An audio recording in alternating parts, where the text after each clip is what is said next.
Hello, hello, hello. It's evening. We're going to go ahead and get right on into it. This is Wedding Planning by Kim D. I am Kim, and I have been doing wedding planning since about 2000. I have my mom on here. If anybody is going to pop on or is watching, will watch afterwards. But my mom is on here. Her name is Sharon Pugh. She's also done a couple of weddings, and she's on here to help too. So today we are talking about, we are on chapter 5. It's picking the wedding date is what we are talking about today. It's picking the wedding date. And the reason why I'm doing this chapter is because there's certain factors that goes into picking your wedding date, and we're going to discuss them this evening. The first thing I want to talk about is the history of picking the wedding date.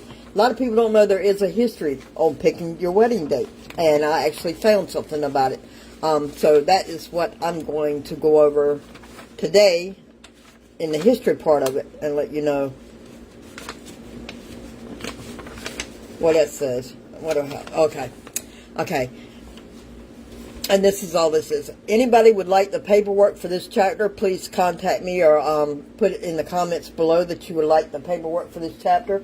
And send it's $5 for the paperwork for it. And all you have to do is just say, hey Kim, I would like the paperwork for it. Send me the $5 and send me your address, your email address or your physical address, and I'll send it to you. Okay, here we go. It says, Jewish tradition believes that Tuesdays are a lucky day to wed. In the Torah, God says that the third day of the week is good, meaning Tuesdays are the right day for those who want to honor their Jewish heritage. Got a little Irish in you? Then pick December 31st, New Year's Eve, for your wedding. This date is lucky for the Irish. Plus, what better way to start off a fresh year than with a new spouse at your side? For those who want to honor Chinese tradition, dates with the number 8 or 9 are considered lucky. The word 8 is close to the word for wealth, and the word 9 rhymes with long-lasting. The Chinese New Year is also a highly auspicious day, though the date changes each year depending on a complex calculation of lunar events. Finally, history buffs should plan their wedding date for June. This month, named for Juno, the Roman goddess of marriage. She is sure to look kindly on couples who honor her month. And that is the little bit of history on picking the wedding date.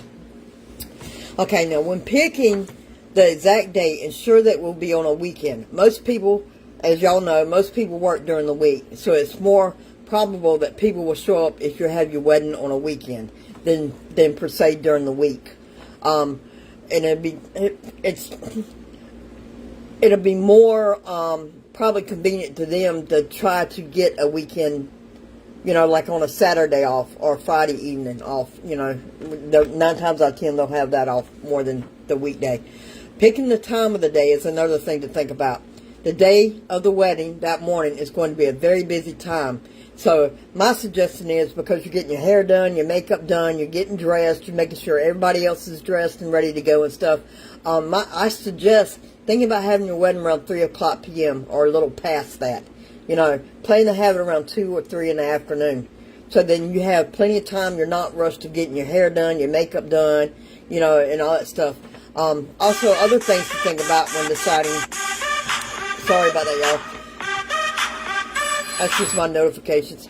Also, other things to think about when deciding on your date is, are you going to be taking pictures before or after the ceremony? That's another thing to think about, too. If you're taking pictures in between the ceremony and the reception time, that gives you time to spend time with your spouse, with your bridal party, get all your pictures taken. That gives the guests time to get over to the reception venue. That's plenty of time for a lot of things in between. If you're having your wedding and your reception at the same place, that gives them time to flip the room. And what I mean by flipping the room, take it from the ceremony, looking like a ceremony, to looking like a reception. So there's a lot of things to take in mind about that too. And there's another thing to think about. Do you and your new husband want just a little time to yourself before the reception. And so have ceremony at 3 and reception at around 5, depending on, that's some other things to think about too. How far is the reception from the ceremony? You'll have to think about that too. How far is it to get from the ceremony site to the reception site? Is it close? Is it far away? There's a lot of things to think about when planning the date. Okay, there's another thing to think about too. Is the different months. Do you want your wedding in the warm months? Do you want it on those special days or holidays? Do you want the different seasons? What different seasons?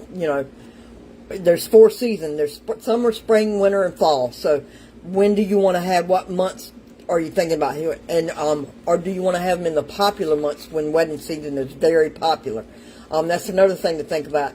If you're thinking about having it in the popular months, then you also have to think about, hey, look, there's a lot of venues going to be booked already. There's a lot of officiants going to be booked already, DJs, all that stuff you had to consider too when picking out your wedding date. Picking a wedding date takes a lot of thought and discussion with your fiance. Do you want an outside wedding? That's another thing to think about. Do you want it to be outside? If you want it to be outside, it's up to you if you want it to be snowing out there and you're freezing, or do you want it to be warm? You really don't want it too hot. People pass out, if it's too hot. That's another thing you want to think about. Do you want your decor and colors to match the season? That's another thing to think about, because each season has their own colors, and we're going to go through that too right now in a minute. Do you want your wedding to be on or near a holiday? You also have to take that into consideration. If you want it to be on a holiday, you also have to think about the holiday being busy because of that like Valentine's Day or Christmas stuff, Halloween. You got to think about the other stuff that people have planned in those holidays too. Or do you want to get married in the wedding season months? That's what you need to think about too. Months to think about. The hot months are June, July, and August. Those are the hottest months of the year. June, July, and August. Warm months are April and May.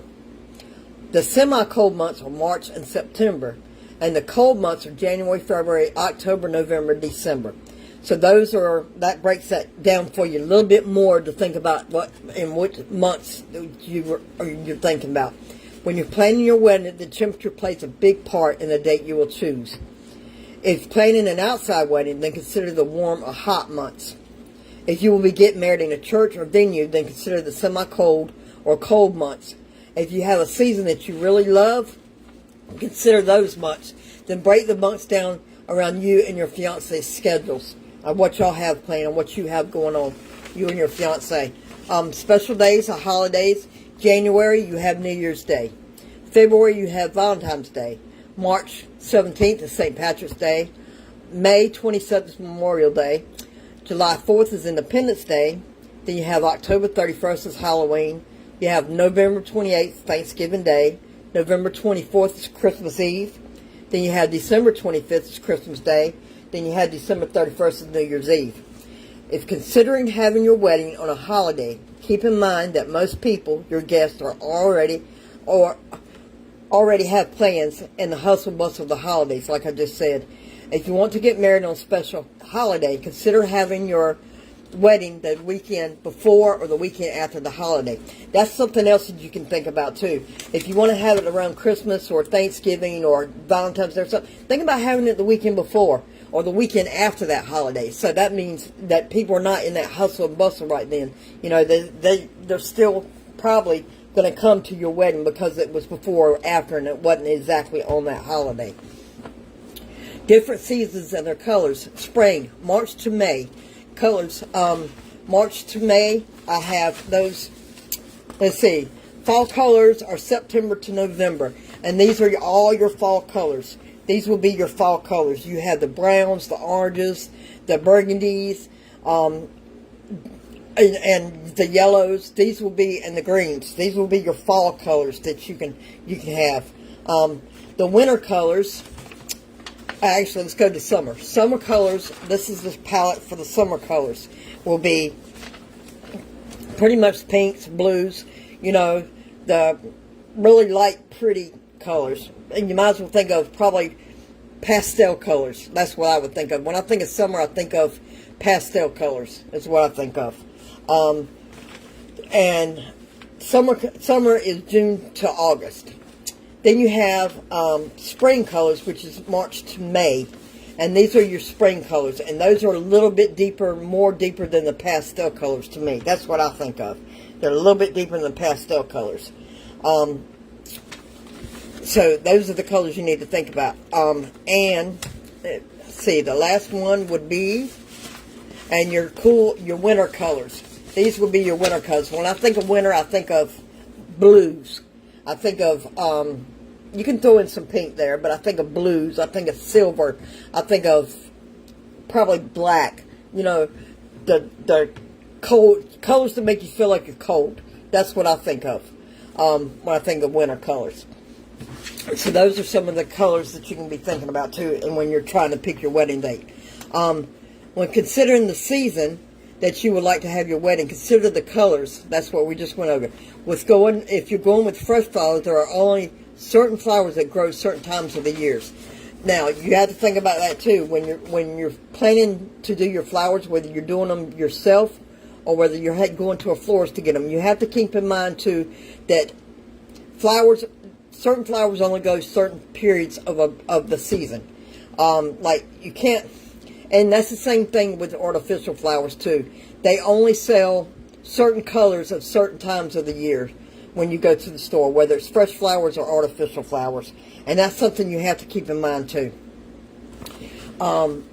Like winter flowers, they're not going to sell winter color flowers, silk flowers, or artificial flowers in the store. They're going to be selling the spring flowers, the spring looking things like the light yellows and the light pinks and the light blues and stuff like that. They're not going to be selling the darker looking colors.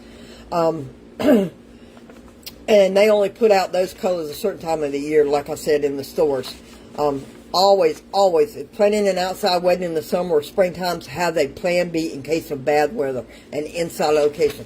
Always, when you're planning your wedding, no matter where you're going to have it, when you're picking your wedding date, when you're picking your venues or anything like that, always have a plan B in case it rains that day, because you never can predict Mother Nature. So always have a plan B. Like if you're having an outside wedding, have a plan B that you're going to be inside in case it rains. If you're having a wedding in the wintertime, have a plan B in case it snows really, really bad and you can't have it outside like you planned on wanting to have it. Those are the main things when setting your wedding date.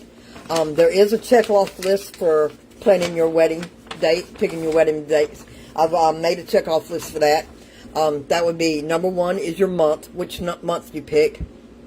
The weather, hot months, cold month, a semi-cold month, or a warm month. And then you can write down what month you pick. If you're having it during the holiday, and I read off all the holidays for you if you plan on having a holiday wedding. Your colors that you're going to have fall colors, summer colors, winter colors, or spring colors, whichever colors you pick. The date that you're planning on having your wedding. The time that you and your fiance picked, AM or PM. And you also want to write, and I should have put this down too, the reception time too. So you have a time for the ceremony and you have a time for your reception. And this is your check-off list for the wedding date, for picking your wedding date. And that is our chapter 5 that we just went over. If you have any questions, if anybody has any questions or comments, this is our question and answer part. And if you're not watching right now, you can leave a comment on the bottom. If you don't see the red light up at the top of the left-hand corner, you know I'm not live anymore. You can always leave a comment on the bottom, and I will get back to you, because I always check it and see if anybody has a comment. And Thursday, and while I'm talking and waiting to see if anybody's got a comment, Thursday we will be on chapter 6, and Thursday is choosing your bridal party. This is just for the ladies. I also have a section for your groomsmen, but this is just picking your bridal party. This is for the ladies. So, if we have any questions or comments, yep. There's a lot of factors to go into trying to pick your wedding date. So, you've got a lot to think about, you and your fiancé, on when you want to pick it, when you want the date to come through. Which date you're wanting. And what colors you're wanting. And the best thing I can suggest, like if you're having, let's say you're having a spring wedding or a summer wedding, and you want the lighter colors, start collecting them as soon as you know what date you're going to pick. Start collecting those flowers, even if you're doing a DIY. If you're going to make all your flower arrangements, start picking up them colors as soon as you see those colors you want. Start buying them and putting them in a box. And we'll go over making centerpieces and all that stuff later on too. But we will stay on here for a couple more minutes to see if anybody has any comments. If not, then feel free to leave a comment afterwards if you watch the videos then. Like I said, we don't mind answering any questions whatsoever. We have, I say this every time. Oh, and when you do go through all this and you pick your colors you want, and you do your checklist and you pick your date and stuff, put all that in your binder. You'll hear me say that every chapter. Put that in your binder. Your colors that you've chosen, your wedding date, your time, all that. Put that in your binder. That goes in your binder under chapter 5.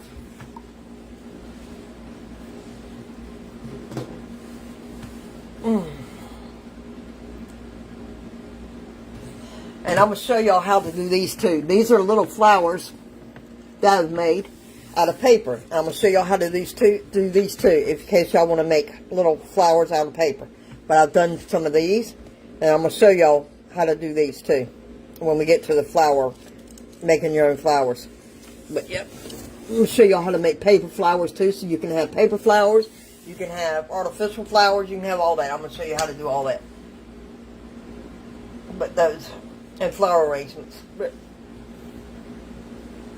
right now, if we have no comments or anything, I will get off of here, and I'll see y'all again Thursday night at 6 o'clock p.m. Eastern Time, and we will be going over choosing your bridal party. And I hope to see everybody then. Thank you for watching, and see y'all later. Bye.